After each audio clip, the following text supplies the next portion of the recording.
Now in Calgary, there is no minister.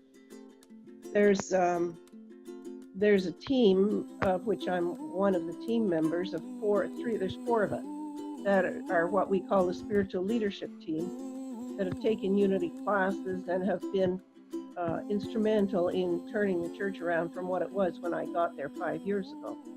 But there's no minister. And so we have different speakers.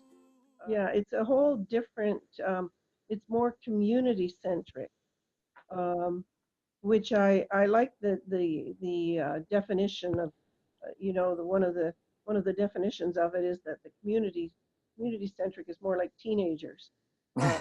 You're not the boss of me kind of thing. You can't tell them anything, and they tend to have power struggles and so forth. But to move from that to mission centric, to me, almost requires some kind of spiritual leadership. Yeah. It's not that it's impossible to move to mission-centric ministry, but the community-centric model has a kind of a feeling to it that sort of you get to liking that, and then it kind of it becomes a closed system. So it becomes harder to grow once you get to liking that sort of thing, and it becomes very automatic and routine. So in other words, it can become easily sustained, and it doesn't necessarily rock the boat. It doesn't have a lot of organizational drivers doing it. So that's one a possibility. That's not what you're locked into, but that is an unintended consequence of a community-centered dynamic.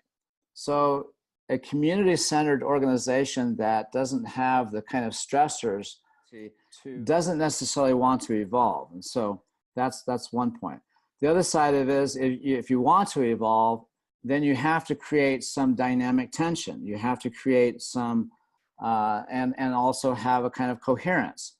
So sometimes you have to have a direction or leadership, and a single minister provides that direction or leadership.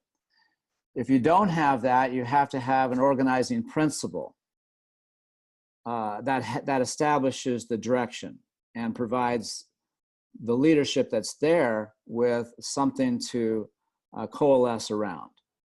And so you can have a coalescing influence such as the Q process. If, for instance, you had transformation as a focus of the purpose, you could build a focus, an evolutionary driver around creating a cultural tipping point in the shadow work dimension, independent of who the ministers are. And that would evolve your church. You can also take on a small group ministry program like spirit groups, as you know, I advocate. And that will also create an organizational driver that will compel increased complexity, that will overcome some of the unintended consequences of the community-centric dynamic as an organization. See, part of the problem with small churches is that you inadvertently become a blend of minister community-centric, and it becomes hard to grow. It becomes hard to increase past 50. I would prescribe for a community-centric church to have programs like the Q process or spirit groups to create coherence in other ways, because you're not going to get that coherence through multiple guest speakers. It just doesn't happen.